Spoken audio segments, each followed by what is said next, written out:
Mais dis donc, Elena, à côté du lion, mais t'as l'air toute petite. Et ça n'est pas une illusion d'optique, Vincent. Regardez, je suis effectivement minuscule face à ce lion de 22 mètres de long, 11 mètres de haut. Alors il est signé Auguste Bartholdi, faut-il préciser que c'est le papa de la Statue de la Liberté. Bref, ce lion est effectivement devenu l'emblème de la ville. Alors pourquoi un fauve emblème de cette ville de Belfort? Eh bien c'est une lionne belfortaine qui a la réponse. Bonjour Carole. Bonjour Elena. C'est étonnant effectivement, un animal de la savane, quel rapport avec Belfort? La résistance, ouais, le roi des animaux, mais en tout cas ici c'est le symbole de la résistance des défenseurs de la ville lors de la guerre franco-prusse 1870-1871, un siège qui a duré 103 jours qui au final a permis à la ville de rester française. Voilà, donc grâce aux soldats qui se sont battus comme des lions. Alors la position du lion, le choix des matériaux, rien n'a été choisi au hasard. Tout a été pensé, donc il a fait le choix déjà de la pierre de grès rose, le grès rose des Vosges, pour faire en sorte que son lion soit visible depuis le bas de la ville, on va dire, et qu'il se détache justement de la falaise de calcaire qui est derrière lui. Et puis ce sont des blocs de pierre qui sont joints les uns aux autres, donc le lion n'est pas creux, pas comme la Statue de la Liberté, on ne rentre pas à l'intérieur, on ne le visite pas. Là, il est en dur, on va dire, sous sa patte avant, il écrase une flèche qui est le symbole que le lion est vaillant, qu'il surveille sa ville, qu'il la protège. En cas de nouvelle attaque, il sera là pour la protéger. Il tourne le dos à l'Allemagne, il est face à la France qu'il protège. Alors moi j'ai quand même une petite question, le lion il a été construit entre 1875 et 1879. Moi j'ai pas vu de langue dans sa bouche, il n'a pas eu le temps Bartholdi, qu'est-ce qui s'est passé? Ah, c'est une légende, mais les légendes sont parfois beaucoup plus fortes que la vérité. Là c'est total intox, effectivement, la langue elle est bien là à l'intérieur de sa gueule.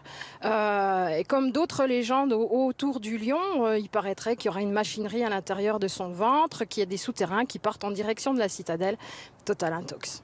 Alors l'info, la vraie, c'est que ce formidable lion, il a essaimé quelques petits ici dans la ville et vous savez quoi? On va aller faire une chasse aux lions tout à l'heure dans Belfort. On sent que ça rugit pas mal ici à Belfort. Tenez, regardez ce lion.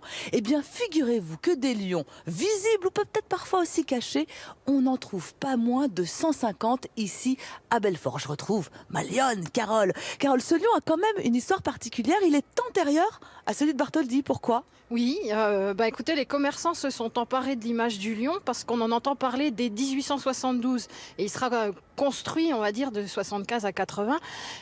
Et en attendant, il y a un commerçant de la ville qui a eu l'ingénieuse idée de commander un lion de la taille d'un chien et de la poser sur sa devanture pour faire patienter les Belfortins, faire marcher son tiroir caisse peut-être un petit peu aussi. Il y a pas mal aussi de commerçants qui ont eu la même idée d'avoir un lion en logo, quoi. Oui, c'est en fait le lion symbole de la résistance. Après, les commerçants s'en emparent. Ça n'a plus du tout le même symbole. Mais un produit à l'image du lion, on en entend tellement parler que finalement, on est sûr d'avoir des clients, que c'est un produit de bonne qualité, résistant. Enfin, voilà. Alors ce que j'aimerais savoir, moi, justement, à propos de ces lions, c'est que vous avez organisé, avec l'Office de tourisme, un véritable jeu de piste pour découvrir les lions. C'est aussi d'ailleurs l'occasion de découvrir la ville. Est-ce que vous pouvez nous donner quelques indices si on se lance dans le jeu? On en trouve effectivement partout, à l'intérieur comme à l'extérieur, des plus faciles et des plus difficiles à trouver, des lions sous toutes les formes, en girouette, sur des façades de bâtiments, voilà, de toutes les tailles. Donc il faut bien ouvrir les yeux. Alors la question que je me pose maintenant, Carole, c'est où sont les lionnes? Les lionnes de Belfort, partout. Partout, dans tous les endroits, elles sont prêtes à vous accueillir à Belfort.